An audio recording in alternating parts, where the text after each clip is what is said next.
Racikan Berita 1. Hari ini saya menghindari betul menonton televisi karena saya menganggap hari ini adalah hari bencana nasional. Makanya saya pakai baju hitam. Bukan karena pelantikan Prabowo, tapi pelantikan manusia hasil perselingkuhan konstitusi yang dilakukan oleh penguasa tertinggi negeri ini untuk menjadikan anaknya menjadi wakil presiden lewat pamannya, yaitu si Fufu Papa.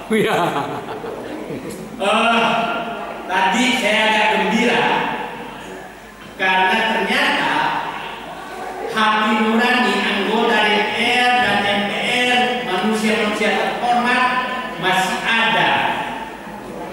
Dalam sidang MPR 1999, saya anggota MPR menyaksikan Pak Habibie sebagai presiden diteriakin oleh anggota DPR dan Pak Habibie hanya tersenyum. Saya melihat tadi videonya, Fufu Papa juga diteriakin oleh anggota MPR. Dan setelah itu Pak Habibie melihat setelah pertanggungjawabannya ditolak di 1999, saat itu saya sudah anggota MPR, dia tidak maju menjadi untuk maju sebagai calon presiden, padahal hubungannya masih sangat kuat. Pak Habibie punya etika dan moral yang sangat tinggi. Pada saat dia melihat bahwa publik tidak menerima, maka walaupun publiknya tinggi, maka dia memilih mundur. Tapi saya yakin bahwa Fufu Papa dan keluarganya pasti makin maju, tidak akan mundur. Tidak lihat dikritik tentang hidup mewah, maka semakin tunjukkan hidup kemewahan. Ini memang keluarga yang menurut saja merusak moral dan bangsa. Tadi saya beritahu dikirimkan bagaimana ibu negara yang sudah selesai sebenarnya menunjukkan kemewahan dia masuk ke sidang umum MPR. Saya kemarin membaca buku Pak Prabowo seharian, yaitu Paradoks Indonesia, karena saya ingin melihat apakah Pak Prabowo melaksanakan ini. Kalau Bapak dan Ibu membaca buku ini, adalah ini agenda perubahan semua di dalamnya. Tidak ada keberlanjutan apapun dari program Jokowi yang ada dalam buku. Saya ingin melihat apakah Pak Prabowo mengangkat menteri-menterinya sesuai dengan pemikiran yang ada dalam buku ini. Buku Prabowo ini buku ketiga, edisi 3. Saya membaca mulai edisi 1 2012, kemudian 2014 edisi 3, edisi 2, edisi 3. Pemikirannya konsisten. Pemikirannya konsisten, tapi setelah mengangkat kemarin melihat menteri-menteri yang akan diumumkan mungkin tadi malam, maka saya katakan itu bukanlah kabinet Prabowo. Karena sangat berbeda dengan pemikiran yang ada di sini. Sangat berbeda dengan pemikiran yang di sini. Jadi saya katakan kalau melaksanakan pemikiran beliau sebagai presiden dengan buku ini, kalau saya nyatakan butuh nilai 10, maka saya katakan calon menteri yang mau diumumkan itu adalah nilainya maksimum 6. Mungkin setelah diumumkan nanti saya bisa lihat lagi. Jadi kita harus, Pak Prabowo sangat di sini dia menyatakan sangat terbuka, yang sering kita kemukakan bahwa kedaulatan rakyat sudah diambil oligarki, dia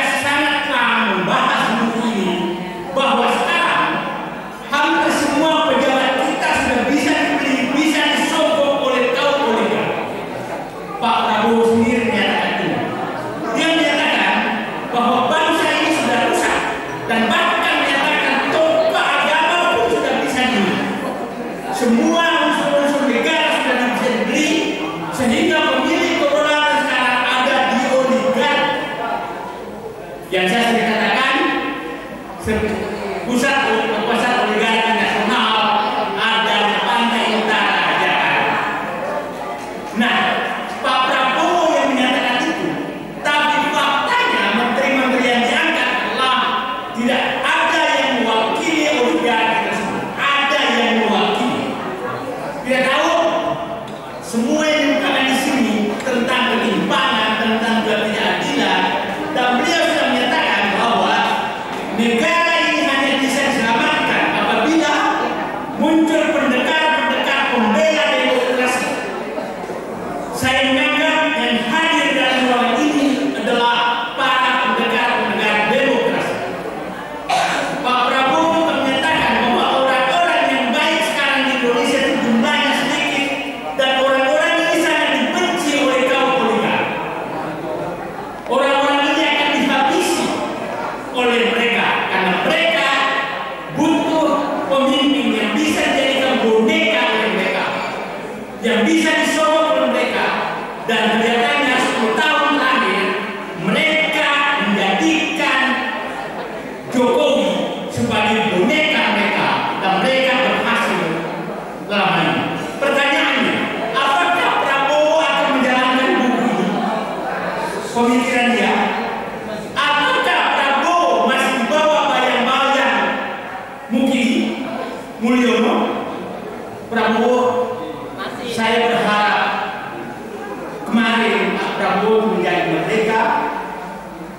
Saya berharap, karena saya lihat jadwalnya, Pak Prabowo akan mengantar Jokowi ke bandara setelah penyambutan di balik istana, mengantar dia ke ke Halim. Mudah-mudahan saat itu adalah pandangan terakhir Prabowo kepada Jokowi yang sudah merusak bangsa ini. Dan Prabowo harus menyatakan niatnya bahwa melepaskan kau demi keselamatan bangsaku, dan aku menjadi Prabowo yang sebenarnya yang melepaskan kalian. Itu yang saya harapkan terjadi. Mudah-mudahan jiwa patriotisme dan nasionalisme Prabowo bangkit dan membuang semua virus-virus Jokowi dalam darahnya, dalam pikirannya, dalam otaknya, bahkan dalam mimpinya pun harus kita muncul. Karena saya menganggap Jokowi lah yang merusak bangsa ini, Jokowi lah yang merusak Prabowo sehingga dia lari dari pemikiran dia. Prabowo, Bapak Presiden Prabowo, pemikiran Anda saya baca dan saya ikuti, dan hampir 100% saya setuju pemikiran Anda. Tapi saya sangat sedih bahwa Bapak seorang jenderal, mantan pemimpin pasukan khusus, bisa terkalahkan oleh pengaruh Jokowi. Saya berharap hari ini Bapak lepaskanlah Jokowi pulang ke kampungnya dan hilangkanlah bayang-bayang Jokowi di dalam diri Bapak agar Bapak bisa memimpin bangsa ini. Kalau perlu, kalau memang si kuku Bapak itu mengganggu, maka rakyat Indonesia akan menyingkirkan dia dari sekitar Bapak. Bapak dan Ibu setuju? Setuju. Singkirkan virus Jokowi dari sekitar penguasa negara, termasuk kubu Bapak. Itu perjuangan kita, dan kita harus menuntut seluruh pertanggungjawaban Jokowi terhadap apa yang dilakukan selama 10 tahun. Perjuangan kita adalah menyelamatkan negeri ini dan menjadikan Prabowo kembali pada dirinya sendiri yang memiliki patriotisme, nasionalisme, rasa keadilan, memihak ke rakyat, dan membela rakyat yang lemah.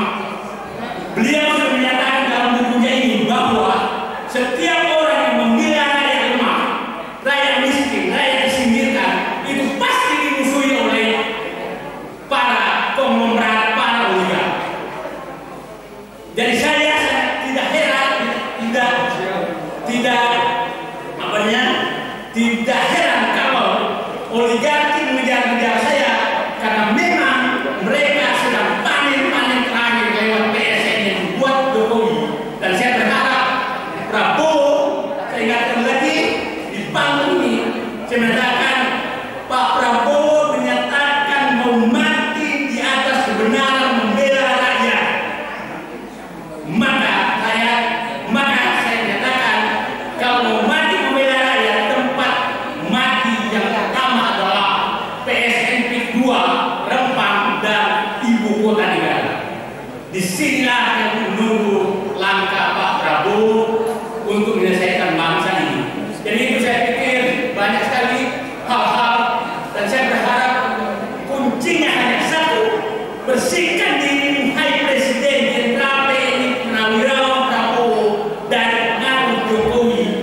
dalam urusan bangsa ini.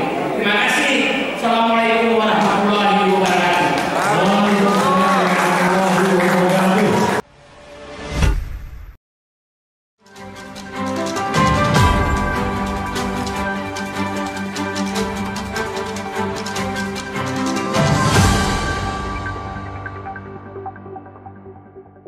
Racikan Berita 1.